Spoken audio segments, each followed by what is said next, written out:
ఇక story logics అని ఇవన్నీ చూస్తే సినిమా చూడలేరు కానీ ఫుల్గా ఎంజాయ్ అయితే చేస్తారు సినిమా ప్రకారం. మరి క్లైమాక్స్ కొంచెం అలా ఉందంటే అది బాగా సినిమా అలాగే ఉంటుంది, అది భయపడే సినిమా అలాగే ఉంటుంది. ఇదే మాట ఎంతమందికి నచ్చుతుంది ఎంతమందికి నచ్చుతుంది నేనైతే ఫుల్ ఎంజాయ్ చేశాను. బట్ ఒకటి సాధారణ ధర్మం కోసం చాలా అంటే చాలా బాగా చెప్పారు. డైలాగ్ హైలైట్ సినిమా మొత్తం సూపర్ బ్లాక్ బస్టర్. చాలా బాగా చూసారు సినిమా మాత్రం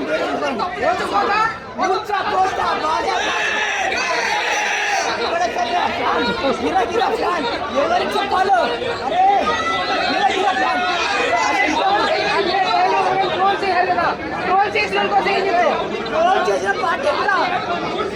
ఎక్స్ట్రాడనరీ మెయిన్గా చెప్పాల్సింది ఎలివేషన్ కాకుండా డైలాగ్స్ అన్న. డైలాగ్స్ ఏవైతే ఉన్నాయో ఒక తల్లి గురించి చెప్పే డైలాగ్స్ అయినా, ఒక దేవుడి గురించి చెప్పే డైలాగ్స్ అయినా, శివుడు వచ్చి చెప్పే డైలాగ్స్ అయినా సరే, సనాతన గురించి చెప్పే డైలాగ్స్ అయినా ప్రతి ఒక్కరు రెండు చేతుల్లో పెట్టుకుని చూస్తారు. ఆ లెవెల్ ఉన్న డైలాగ్స్ అయితే ఎక్స్ట్రాడనరీ. మీరు ఫిజిక్స్ లాజిక్స్ కెమిస్ట్రీ అన్ని పక్కన పెట్టుకుని సినిమా చూస్తే మాత్రం మీరు పిచ్చపిచ్చగా చేస్తారు మామూలుగా కాదు అసలు. లేదు ఇలాంటి లాజిక్స్ అన్ని చూస్తే మాత్రం కొంచెం డిసప్పాయింట్ అవ్వచ్చేమో కానీ అవన్నీ పక్కన పెడితే మాత్రం ది బెస్ట్ మూవీ అని చెప్పుకోవచ్చు. ఈ ఇయర్లో ది బెస్ట్ మూవీ అని చెప్పుకోవచ్చు. అన్డౌటెడ్లీ అక్కడ నాటు అండ్ కలెక్షన్ వైజ్గా కూడా రేపటి నుంచి థియేటర్లు అన్ని గుడ్ అయిపోతాయి. ఆ లెవెల్లో ఉంటుంది. చాలా బాగుంది, చాలా బాగుంది. మీరు ఆ ఫిజిక్స్ కొంచెం పక్కన పెట్టుకుని చూస్తే మాత్రం ఎక్స్ట్రాడనరీ. ఎక్కడ కూడా మీరు ఫస్ట్ వరకు కొంచెం ఆ జాజ్గా సాంగ్ ఒకటి ఇంటర్వ్యూ బ్లాక్ ఒకటి ఆ రెండు హైలైట్ ఉంటాయి. మిగతా అంతా లాగా అనిపించినా సరే సెకండ్ హాఫ్ వచ్చేసరికి ఏ ఒక్క డల్ మూమెంట్ లేదు, ఒక్క చిన్న ఒక అన్నెసరీ సీన్ ఎక్కడే అనిపించలేదు. Second half extraordinary. ఈ మధ్య కాలంలో ఓజీ నమ్ముకోవడం అని చెప్పుకోవచ్చు. ఆ లెవెల్ ఉంది, నెక్స్ట్ లెవెల్ అనిపించింది. కాకపోతే ఒక్క నెగిటివ్ ఏంటంటే తమన్ గారి బీజం ఎంత బాగున్నా సరే ఎందుకో సెకండ్ హాఫ్ లో ఆయన మరీ ఓవర్ ద టాప్ బీజం అలా అనిపించింది. ఇప్పుడు మనకి ఏదంటే కాంతారలో ఒక గులిగా సీక్వెన్స్ లో పడ్డాయి కదా, అక్కడ చాలా బాగా వినిపిస్తారు డైలాగ్స్. ఇక్కడ కూడా ఒక సీక్వెన్స్ ట్రై చేశారు కానీ ఆయన బీజం వల్ల సరిగ్గా వినిపించలేదు. కాటన్ పెట్టుకున్నా సరే చాలా ఇరిటేటింగ్ అనిపించింది అక్కడ తన బీజం. బట్ కొన్ని సీక్వెన్స్ మాత్రం చాలా బాగా అనిపించింది, చాలా ఎక్స్ట్రాడనరీ.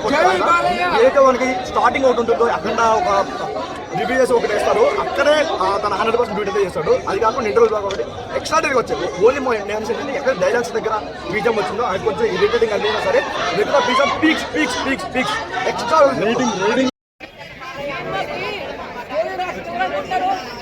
శివుడు రూపంలో ఉన్న బోయపాటి సీన్ గారు ఇలాంటి స్టోరీ మేము ఎక్స్పెక్ట్ చేయలేదు. ఈ స్టోరీకి ఈ చూపించే విధానాన్ని ఒక శివుడిని మాత్రం చూపించారండి.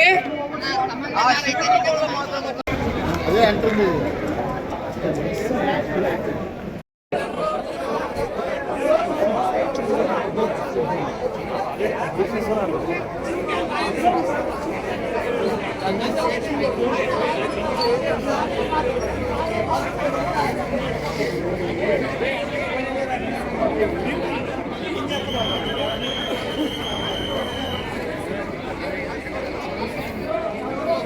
బాలకృష్ణ గారు సినిమాలో కడప, కర్నూలు, చిత్తూరు, అనంతపురం ఈ ఊర్లలో ప్రతి కడప నాగడపే, ప్రతి కుటుంబం నా కుటుంబమే. ఈ కుటుంబంలో ఎవరైనా మీరు కలకాలని చూస్తే వాళ్ళను ముక్కలుగా నరికిన దిక్కులేసుకుపోతారు అనమాట.